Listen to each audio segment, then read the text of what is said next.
மக்கள் வணக்கம். பாரம்பரிய சமையல் நிகழ்ச்சிக்கு உங்களை அன்புடன் வரவேற்கின்றோம். உப்பிட்டவரை உள்ளளவும் நினை அப்படின்னு நம்ம ஒரு பழமொழி கேள்விப்பட்டிருப்போம். அதற்கான உள்ளார்ந்த அர்த்தம் என்ன தெரியுங்களா? நமக்கு உணவு வழங்கியவர்களை நம்ம இருக்கிற வரைக்கும் மறக்கவே கூடாது அப்படின்றது தான் அர்த்தம். இப்போ நம்ம வீட்டுக்கு வரக்கூடிய விருந்தினருக்கோ நம்ம உறவுக்கோ உணவு கொடுக்கும் பொழுது அந்த உணவு எவ்வளவு ஆரோக்கியமாக இருக்கணும், அவங்க நம்மளை உள்ளளவும் நினைக்கணும் அப்படின்னா அவங்களுடைய ஆயுள் நீடிக்கிற மாதிரியான உணவு வகைகளை நம்ம நிச்சயமாக அவங்களுக்கு கொடுக்கணும். அப்படிப்பட்ட உணவு வகைகள் நம்மளுடைய பாரம்பரியமிக்க உணவு வகைகள் மட்டும்தான் அப்படின்றதுல எந்த ஒரு மாற்று கருத்துமே கிடையாது. அந்த உணவு வகைகளை வாரந்தோறும் 2 விதமான உணவு வகைகளாக உங்களுக்கு விருந்தாக கொடுத்துட்டு இருக்கோம். இன்றைக்கும் உங்களுக்கு சுவையான உணவு வகைகளை கொடுப்பதற்காக நம்மிடையே சித்த மருத்துவர் மதிப்பிற்குரிய கீதா அவர்கள் காத்துட்டு இருக்காங்க. வணக்கம்மா. எல்லோருமே அவங்க இருக்கிற வரைக்கும் நம்மள நினைச்சிட்டு இருக்கிற மாதிரி நல்ல உணவு வகைகளை கொடுத்துட்டு இருக்கோம். இன்னைக்கு என்ன உணவு வகை நம்ம கொடுக்க போறோம்? பூண்டு காரக்குழம்பு. பூண்டுல காரக்குழம்பு பா சொல்லும் போது எல்லாரும் அப்படின்னுவீங்க இல்லையா? அப்படி பூண்டு காரக்குழம்பு அப்படி காரசாரமா சாப்பிடணும் அப்படின்னா அதுக்கு என்ன செய்முறை அதை கொஞ்சம் சொல்லிடுங்களேன். பூண்டு காரக்குழம்புக்கு தேவையான பொருட்கள்: பூண்டு, தக்காளி, வெங்காயம், கடுகு, புளி, பெருங்காயம், எண்ணெய், சுவைக்கேற்ற உப்பு, மஞ்சள் தூள், மிளகாய் தூள், கறிவேப்பிலை, மிளகு. இப்போ நம்ம செய்முறைக்கு போயிடலாம். சரி, முதல்ல பூண்டு நாம எடுத்து கொஞ்சம் தண்ணி விட்டு வேக விடணும். அதுதான் நீங்க வேக வேகமா செஞ்சீங்களோ? சரி, அது வேகணும்ன்றதுனால அதை முதல்லயே போட்டாச்சு. சரி, பூண்டு இப்போ வெந்துகிட்டு இருக்கு. பூண்டு காரக்குழம்பு. காரக்குழம்புனா ஏதாவது ஒரு காய் இருக்கணுமே. அதுக்கு பதில் தான் இது. உடல் நலத்துக்கு எண்ணெய் கருதி பூண்டு காரக்குழம்பா நாம போட்டு இருக்கோம். இப்போ தேவையான அளவு எண்ணெய் விடுறோம். இன்னொரு பக்கம் ஆமா, பூண்டு ஒரு பக்கம் வெந்துகிட்டு இருக்கு. இன்னொரு புறம் தேவையான அளவு எண்ணெய் பூண்டு இந்த வாயு நீக்கி. ஆமா, வாயு நீக்கி தேவையான அளவு கடுகு போடுறோம். பூண்டு யாருமே சேர்த்துக்க மாட்டேங்கிறாங்க. காரணம் என்னன்னா அதை சாப்பிட்ட உடனே ஒரு முறையான மனம் வீசும் இல்லையா? அதனாலே யாருமே எடுத்துக்க மாட்டேங்கிறாங்க. அதை நாம முழுமையா காரக்குழம்புல போட்டாலும் எடுத்து ஓரம் எடுத்து வச்சிருவாங்க. ஆமா, அதனால கண்டிப்பா சாப்பிட மாட்டாங்க. அதனாலதான் இப்ப நாம இப்போ வேக வச்சு அதை அப்படியே மசிச்சிட போறோம். ஓ, மசிச்சு பாருங்க எப்படிலாம் இந்த காலத்து பிள்ளைங்களுக்கு கொடுக்க வேண்டியதா இருக்கு.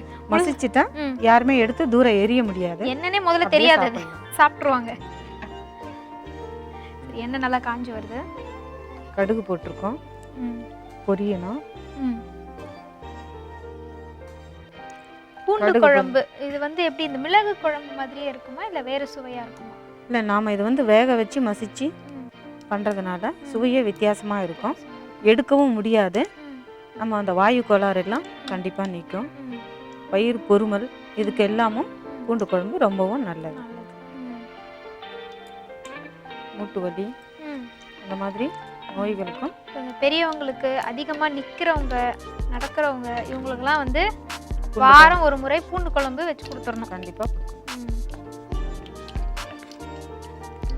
எல்லாருக்குமே நிறைய இந்த நிற்கும் வேலை நடக்கிறது இந்த மாதிரி தான் இருக்கு. அடுத்து இப்போ கடுகு பொரிஞ்சிடுச்சு. சரி, நாம பெருங்காயத்தை சேர்க்கணும். ஒரு சிட்டிகை பெருங்காயம் சேர்த்தாச்சு. இப்போ வெங்காயம் தக்காளி நறுக்குனது. ஆமா, மொத்தமா அப்படியே சேர்த்துடலாமா? வெங்காயம்,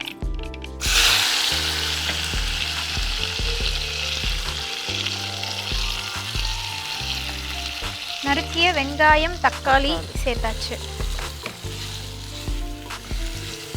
இப்போ இந்த வெங்காயம் தக்காளி அதனுடைய பதத்துக்கு வரணும்னா நாம ஏற்கனவே சொல்லியிருக்கிற மாதிரி முதல்ல உப்பு நாம சேர்த்துட்டோம்னா இந்த வெங்காயம் தக்காளியை குழஞ்சிடும்.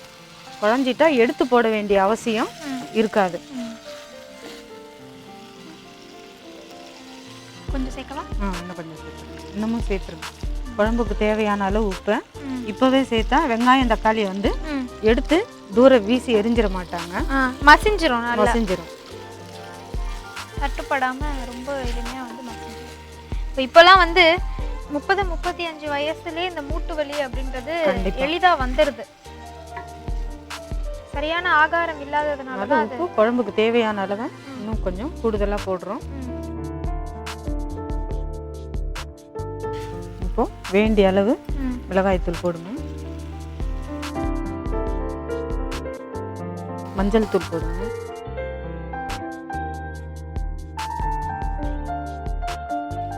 கூடுதல் சுவை ஏற்படுறதுக்கு கொஞ்சம் மிளகுத்தூளும் போடுறோம்.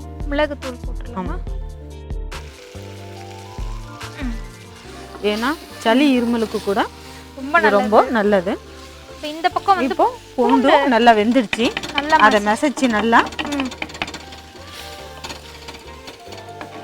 நல்லா இப்படி மசிச்சிடணும். மசிஞ்சிட்டா கூழா போயிடும். அதனால எந்த குழந்தைங்களும் பெரியவங்களோ எடுத்து வீசி எறிய முடியாது, அப்படியே சாப்பிட்டுடலாம். இதை எடுத்து இப்போ இதை எடுத்து அதில் சேர்த்துடலாம்.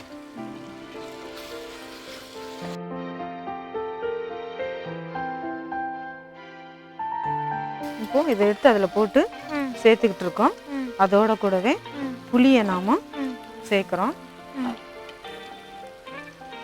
சேர்க்கலாமா? புளியை சேர்க்கலாம். இன்னும் கொஞ்சம் கரைச்சி விடுங்க.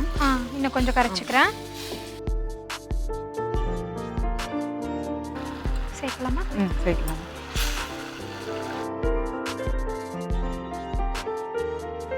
புளி வந்து நிறைய நாம் அதுக்கு தகுந்த காரமும் அதுக்கு தகுந்த சுவையும் சேர்த்துருக்கோம். அதனால கரைச்சி கொஞ்சம் விடுறதுல ரொம்பவும் நல்லது.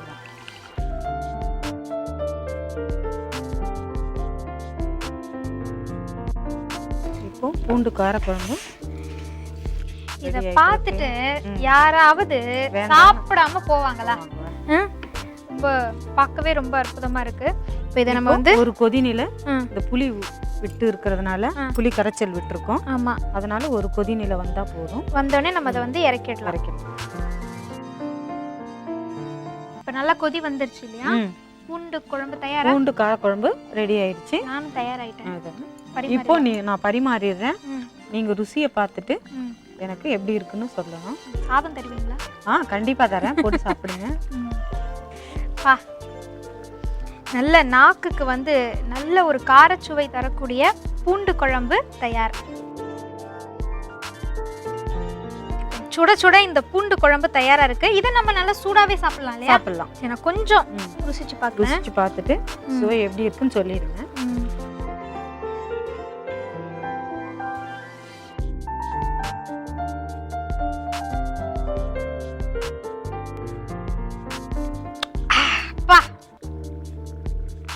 ரொம்ப அருமையா இருக்கு. புளி வேற நம்ம கொஞ்சம் அதிகமா சேர்த்துருக்கோமா?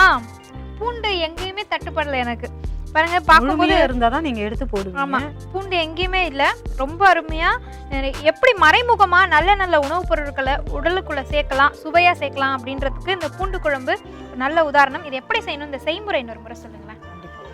பூண்டு காரக்குழம்புக்கு தேவையான பொருட்கள்: பூண்டு, வெங்காயம், தக்காளி, தேவையான எண்ணெய், மிளகுத்தூள், மஞ்சள் தூள், மிளகாய்த்தூள், கடுகு, உப்பு, பெருங்காயத்தூள், அவ்வளவுதான் தேவை இருக்கு. முதல்ல வந்து பூண்டை நாம உரிச்சு தண்ணி விட்டு வேக வைக்கணும். வேக வச்சு நல்லா மசிச்சிடணும். மத்து இருந்தாலும் போட்டு மசிச்சு வச்சிடலாம். அழகா மசிச்சு வச்சுட்டு ஒரு வானலியை அடுப்பில் வச்சு எண்ணெய் விட்டு கடுகு போட்டு பொரிக்கணும். கடுகு போட்டு பொரிஞ்சோடனே பெருங்காயம் போடணும். போட்டவுடனே வெங்காயம், தக்காளி போட்டு அந்த குழம்புக்கு தேவையான அளவு உப்பை வந்து முதல்லையே நீங்கள் சேர்த்துட்டிங்கன்னா வெங்காயம் தக்காளி வந்து குழஞ்சிரும். அதையும் பிள்ளைங்க தூரம் எரிய மாட்டாங்க. அதனால் அதுக்கப்புறம் நல்லா வதக்கிட்டு அதுலேயே நம்ம மிளகாய்த்தூள், மஞ்சள் தூள், மிளகுத்தூள் போட்டு அதையும் நல்லா வதக்கிட்டு புளியை கரைச்சி விட்டு இந்த மசிச்சு வச்சிருக்கிற பூண்டையும் போட்டு நல்லா ஒரு கொதிநிலை வந்தவுடனே இறக்கி சுவைக்க வேண்டியது. ரொம்ப சுவையா ரொம்ப அருமையான ஒரு கார வகையான குழம்பு வகையை எங்களுக்கு கொடுத்தீங்க. இதுக்கு முன்ன பால் பேனின்னு ஒன்று கொடுத்து அசத்திட்டீங்க நீங்க. ரொம்ப மகிழ்ச்சி. ஏன்னா மறந்து போன உணவு வகைகள் எங்களுக்கு நினைவூட்டியதற்கு ரொம்ப ரொம்ப மகிழ்ச்சி. 2 உணவு வகைகளுக்கும் மனமார்ந்த நன்றிகள்.